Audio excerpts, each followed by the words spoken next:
안녕하세요 여러분, 압구정 수달입니다. 8월 8일 부동산 정책 방향 등이 발표됐습니다. 재건축 정비사업 관련된 변경사항 살펴보도록 하겠습니다. 조합 설립한 다음에 사업시행 인가, 관리처분 인가 이 단계별로 있는데 사업시행 인가와 관리처분 인가를 동시에 진행할 수 있도록 허용해 준다고 합니다. 행정청에서 일괄적으로 인가를 해줄 예정이고 그러면 시간이 단축이 되겠죠. 그럼 재건축, 조합 설립을 위한 주민 동의율, 이거는 미성아파트에 해당 사항이 있는 것 같아요. 주민 동의율도 현재는 75%, 나머지 5%가 속된 말로 시장에서 말하는 배째라라고 할 경우에는 진행이 힘든데 그 부분에서 5%가 줄어들어서 70%만 동의하고 동별 동의율도 2분의 1에 조합 설립 동의로 간주할 수 있는 범위를 확대해 준다고 해요. 기존에 있는 분들보다 훨씬 조금만 모여도 충분히 동의를 받아서 조합이 설립될 수 있고 그 다음 단계 사업시 인가와 관리처분 인가 역시 동시에 해서 인허가를 받을 수 있게 하도록 하겠다라는 게 지침이라고 합니다. 총회에서 진행 방식 역시도 온라인 총회와 투표 등 전자 의결 방식도 허용해 주겠다고 합니다.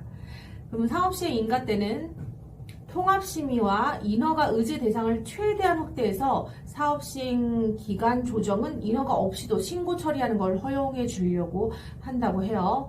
관리처분 인가 신청 전에도 총회 의결로 타당성 검증 신청을 가름할 예정이라고 합니다. 한마디로 규제는 조금 더 풀어서 완화시키고 속도를 높이기 위해서 함께 묶어서 인허가 진행할 수 있도록 도와준다 이런 뜻이고, 어차피 재건축이란 게 결국은 외상사업인데 대출 보증 협의를 통해서 진행을 해서 착공 속도를 높일 예정이고 이주 완료 전에 철거 심의를 통해서 기간을 단축할 예정이라고 합니다.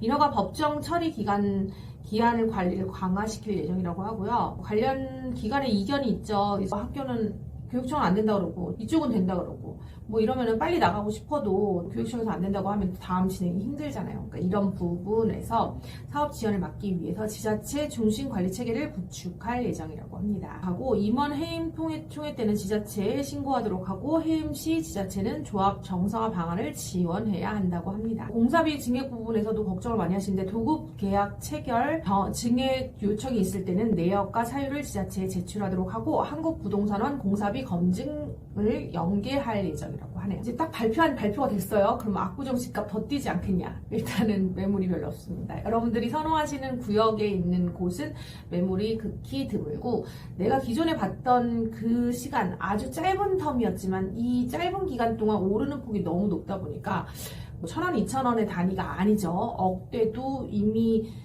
한 자리 숫자가 아니라 두 자리 숫자까지도 뛰어버린 그런 곳들도 있다 보니까 지금 현재 매수자들 중에서는 따라올 수 있는 매수자들이 간혹 거래를 하지 약간은 이제 매매가 조금은 느끔해진 그런 느낌도 들어요.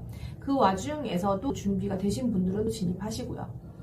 강남 3구 규제 지역에서 이 규제 지역에 관련돼서 용적률 추가 허용해 주겠다라고 하지만 자세히 이 정책을 살펴보면 현재 강남 3구, 용산구는 대상에서 배제되고 용적률 혜택을 노려 사업을 되돌리는 것을 막기 위해 대책 발표일 이전에 이미 사업시행 인가를 신청한 곳은 제외할 예정이라고 합니다.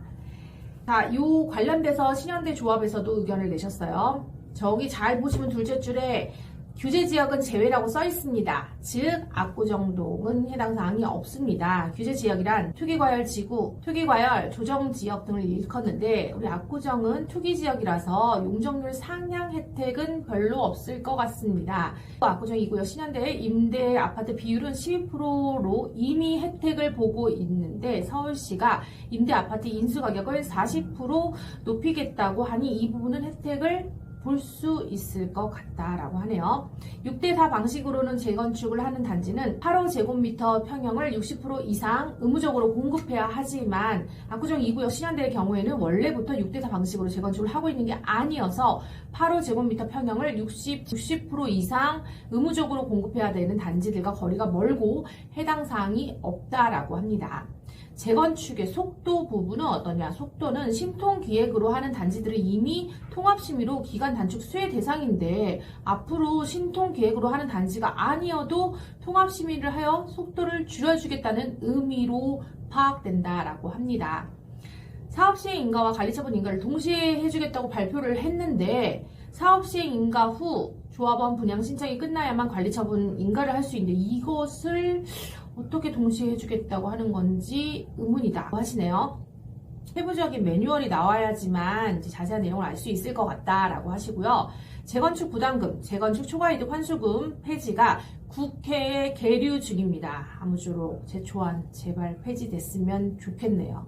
계류 중이라서 현재는 재건축 초과이득 환수제 아직까지는 살아있고 앞으로 국회에서 이 부분이 통과가 되냐 안 되냐 이 추후 상황도 살펴보셔야 될 것 같습니다.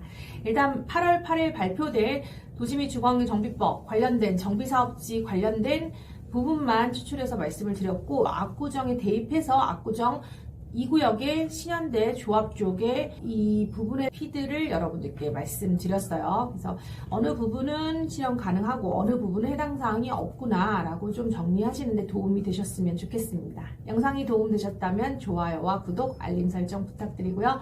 다음 시간에도 좋은 정보로 찾아뵙겠습니다. 감사합니다.